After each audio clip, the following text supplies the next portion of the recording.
Students, welcome to online classes of CG public school. Student, भाषा और व्याकरण Hindi second में मैंने आपको फर्स्ट चैप्टर समझाया है।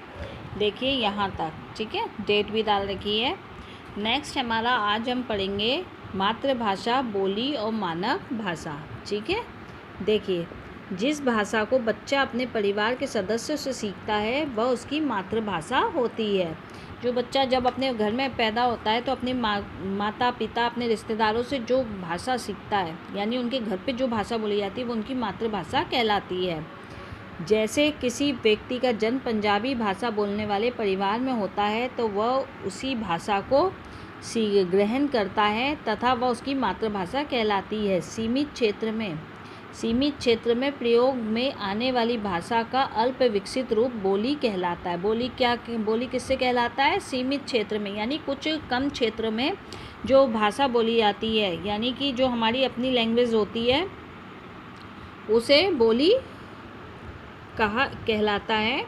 तथा हम कह सकते हैं सीमित क्षेत्र विशेष में बोली जाने वाली अल्प विकसित भाषा को बोली कहा जाता है।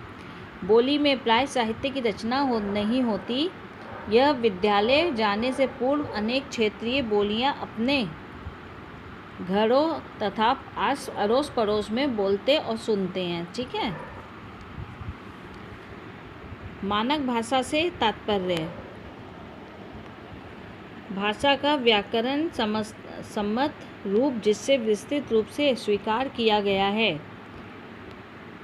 मानक भाषा का ज्ञान प्राप्त करने के लिए व्याकरण का अध्ययन आवश्यक है। अतः हम कह सकते हैं भाषा में एक रूपता लाने के लिए भाषा के जिस रूप को भाषा निर्देशालय या शिक्षाविदों द्वारा मान्यता दी जाती है वह मानक भाषा कहलाती है, ठीक है स्टूडेंट्स। नेक्स्ट है हिंदी को भारतीय संविधान में 14 सितंबर 1949 को भारत की राजभाषा के रूप में स्वीकार किया गया। इसलिए हम 14 सितंबर को हिंदी दिवस रूप मनाते हैं, ठीक है। 14 सितंबर को कौन सा दिवस मनता है? हिंदी रूप, क्योंकि इसी संविधान में हमें भारत की राजभाषा घोषित किया गया था।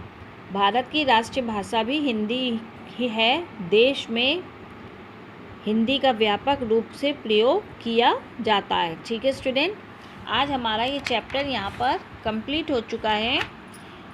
नेक्स्ट डे मैं इसकी एक्सरसाइज कराऊंगी, तो आप लोग भी इसकी एक्सरसाइज सॉल्व करने की कोशिश करेंगे। Okay, thank you, have a nice day.